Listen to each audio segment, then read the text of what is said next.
The Constitution of India, Preamble. We, the people of India, having solemnly resolved to constitute India into a sovereign, socialist, secular, democratic republic and to secure to all its citizens justice, social, economic and political, liberty of thought, expression, belief, faith and worship, equality of status and of opportunity, and to promote among them all fraternity, assuring the dignity of the individual and the unity and integrity of the nation. In our Constituent Assembly, this 26th day of November 1949, do hereby adopt, enact and give to ourselves this Constitution.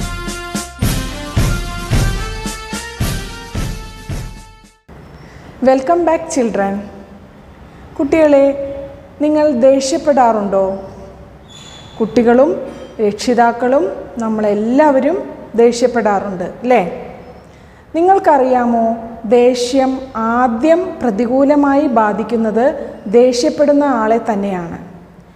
എരിയുന്ന തീക്കനൽ കയ്യിലെടുത്ത് മറ്റൊരാൾക്കു നേരെ എറിഞ്ഞാൽ സ്വന്തം കൈകളായിരിക്കും ആദ്യമേ പൊള്ളുന്നത് അല്ലേ? ദേഷ്യം വരുമ്പോൾ മനസ്സ് അസ്വസ്ഥമാകുന്നു. ഒരു ദിവസം ഒരു തീർത്ഥാടന മധ്യേ രണ്ട് സുഹൃത്തുക്കൾ ഒരു യോഗിയെക്കുറിച്ച് കേട്ടറിഞ്ഞ് അദ്ദേഹത്തെ കാണാനായി യോഗിയുടെ കുടിലിനു മുമ്പിൽ എത്തി. അവിടെ ഒരു ബോർഡ് വച്ചിരുന്നു, ക്രോധത്തെ കീഴടക്കിയ യോഗി. അവർ യോഗിയെ കണ്ട് ആദരപൂർവം അഭിവാദ്യം ചെയ്തു. അല്പനേരത്തെ സംഭാഷണത്തിന് ശേഷം അവരിലൊരാൾ യോഗിയോട് പറഞ്ഞു, അങ്ങയുടെ പക്കൽ തീയുണ്ടോ? യോഗി പറഞ്ഞു, ഇല്ല, ഇവിടെ തീയില്ല. കുറച്ചു സമയം കഴിഞ്ഞ് അയാൾ വീണ്ടും ചോദിച്ചു, അങ്ങയുടെ പക്കൽ തീയുണ്ടോ? ഇവിടെ തീയില്ലെന്ന് ഞാൻ നേരത്തെ പറഞ്ഞല്ലോ, യോഗി അല്പം അസ്വസ്ഥതയോടെ പറഞ്ഞു.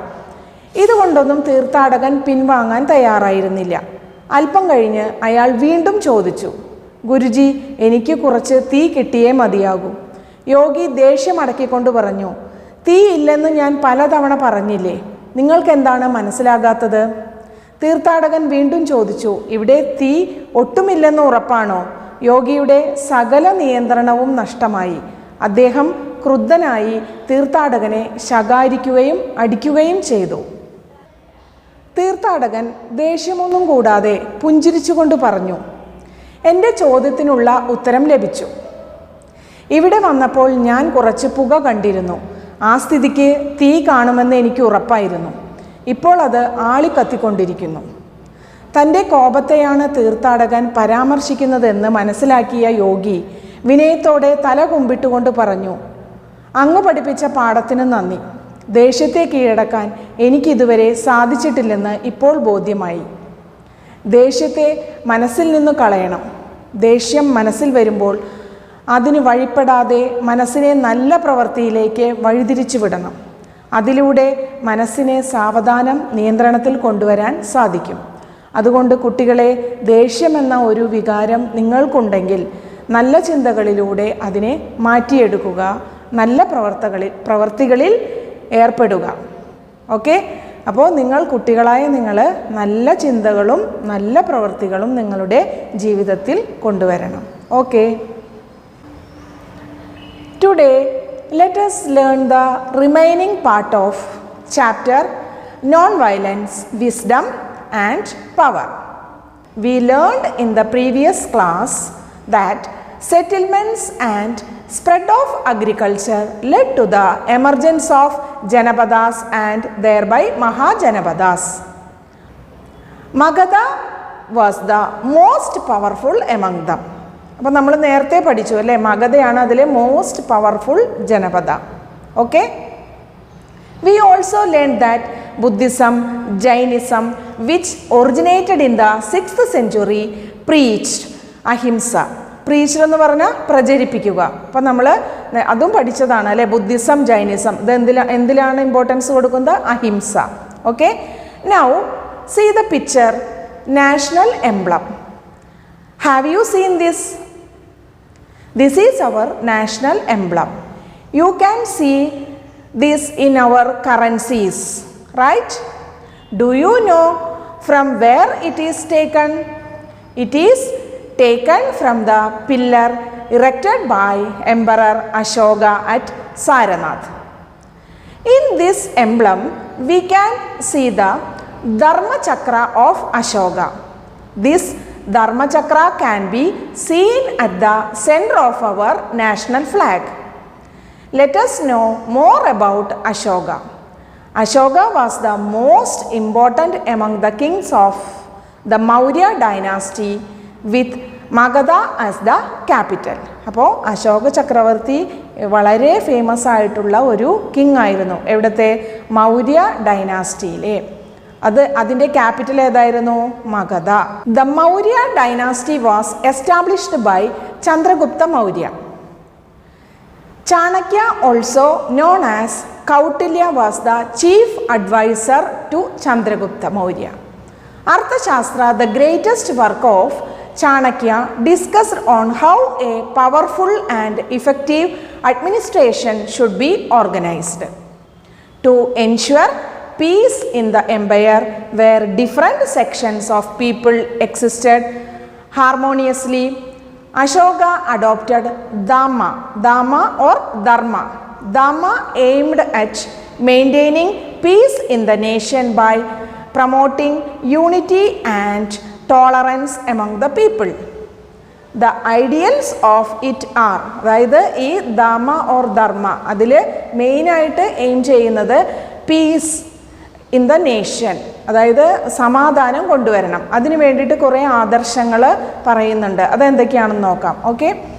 Obey parents, respect gurus or teachers, denounce animal sacrifice, express tolerance towards every religion, show kindness towards fellow creatures. ഇത് തന്നെയാണ് നമ്മൾ ഇപ്പോഴും പറഞ്ഞുകൊണ്ടിരിക്കുന്നത് അല്ലേ. എന്തൊക്കെയാണ് ഒബേ പാരൻസ്? നമുക്കറിയാം, നിങ്ങളെല്ലാവരോടും ഡെയിലി പറയുന്ന കാര്യങ്ങളാണ് ഒബേ പാരൻസ്, ഒബേ ടീച്ചേഴ്സ് അല്ലേ. രക്ഷിതാക്കളെ അനുസരിക്കുക, ടീച്ചേഴ്സിനെ റെസ്പെക്റ്റ് ചെയ്യുക, അനുസരിക്കുക. ഡിനൗൺസ് ആനിമൽ സാക്രിഫൈസ്, മൃഗങ്ങളെ ഒന്നും ഉപദ്രവിക്കാതിരിക്കുക അല്ലേ. ഇനി മറ്റുള്ള ജീവികളോട് അല്ലെങ്കിൽ എല്ലാ മതങ്ങളോടും നമ്മൾ എന്ത് ചെയ്യണം? ടോളറൻസ്, സഹിഷ്ണുത ഉണ്ടായിരിക്കണം. എല്ലാ മതങ്ങളെയും ഒരുപോലെ കാണണം. Show kindness towards fellow creatures, എല്ലാ ജീവജാലങ്ങളോടും ദയവുണ്ടായിരിക്കണം. ഓക്കെ. അപ്പോൾ ഇത് തന്നെയാണ് അന്നത്തെ കാലത്തും പ്രചരിപ്പിച്ചിരുന്നത്. Okay. Ashoka conveyed his directions, decisions and dhamma to his subjects through stone edicts. Stone edicts എന്ന് പറഞ്ഞു കഴിഞ്ഞാൽ കല്ലിൽ കൊത്തിവെച്ചിട്ടുണ്ടായിരുന്നു. Commands or orders. ഇതൊക്കെ എന്തിലാണ് ആ കാലഘട്ടത്തിൽ എഴുതി വെച്ചിട്ടുണ്ടായിരുന്നത്?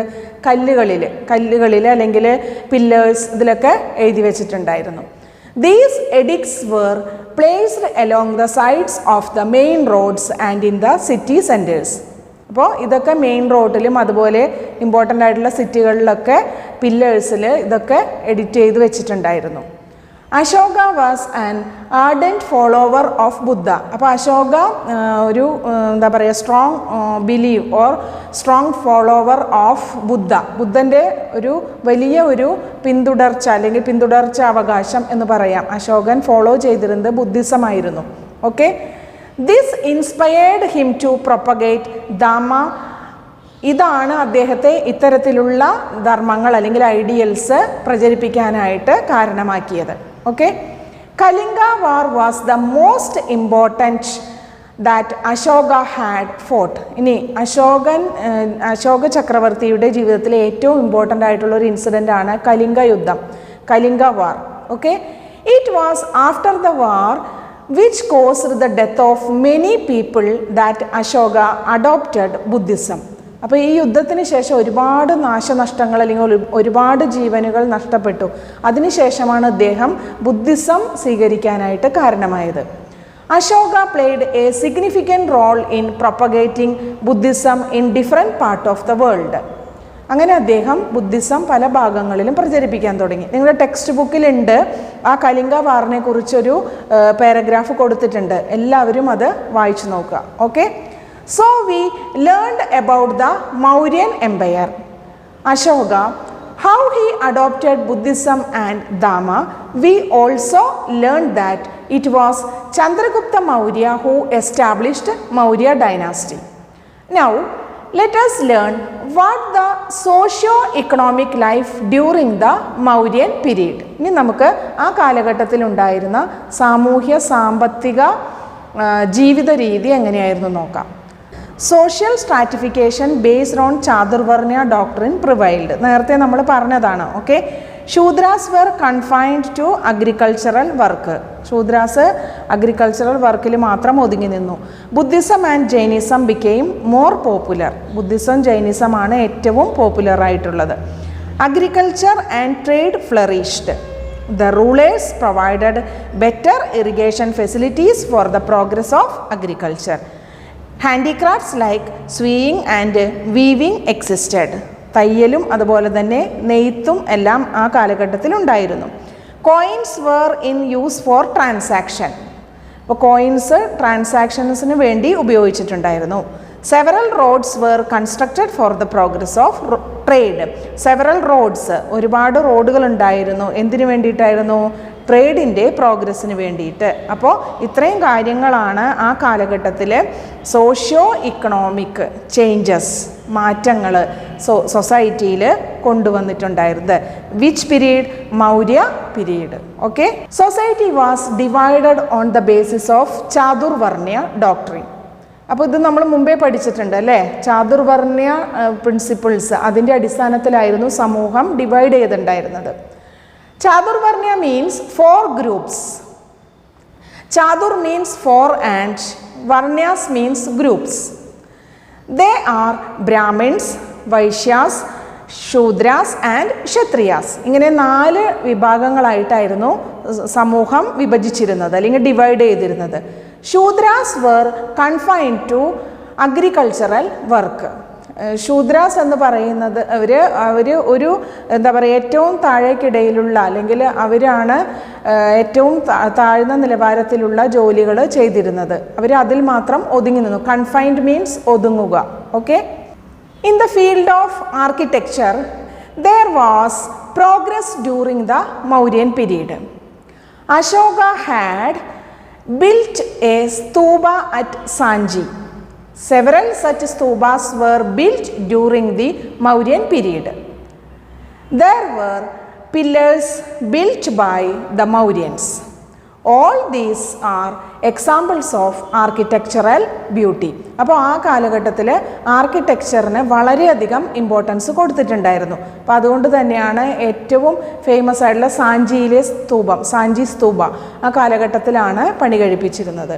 ഓക്കെ, അപ്പോൾ നമ്മൾ ഈ ചാപ്റ്ററിൽ കുറേ കാര്യങ്ങളിൽ പഠിച്ചു. അപ്പോൾ ഇതിൽ ഇമ്പോർട്ടൻ്റ് ആയിട്ട് നിങ്ങൾ ചെയ്യേണ്ട കാര്യം, ഇതിലെ ഓരോ വേർഡ്സ്, ഡിഫിക്കൽട്ടായിട്ടുള്ള വേർഡ്സ് നിങ്ങൾ സ്പെല്ലിങ്സ് ഒക്കെ എഴുതി പഠിക്കുക. അതുപോലെ തന്നെ ഇതിൽ പറയുന്ന ഓരോ പ്രിൻസിപ്പിൾസ് അല്ലെങ്കിൽ ഡോക്ട്രീൻസ് ഇതൊക്കെ നിങ്ങൾ നിങ്ങളുടെ ലൈഫിലും അത് ഫോളോ ചെയ്യുക. അതിന് വേണ്ടിയിട്ടാണ് ഇങ്ങനെ ഒരു ചാപ്റ്റർ നിങ്ങൾക്ക് തന്നിട്ടുള്ളത്. അല്ലാതെ ഇത് വെറുതെ ജസ്റ്റ് വായിച്ചു പോകാൻ മാത്രമല്ല, ഇതിൽ പറയുന്ന ഇമ്പോർട്ടൻ്റ് ആയിട്ടുള്ള വാല്യൂസ് നിങ്ങളുടെ ജീവിതത്തിൽ നിങ്ങൾ ഫോളോ ചെയ്യുക എന്നാണ് ഉദ്ദേശിക്കുന്നത്. ഓക്കെ, അപ്പോൾ നമുക്ക് നെക്സ്റ്റ് ക്ലാസ്സിൽ വീണ്ടും കാണാം. Okay, by.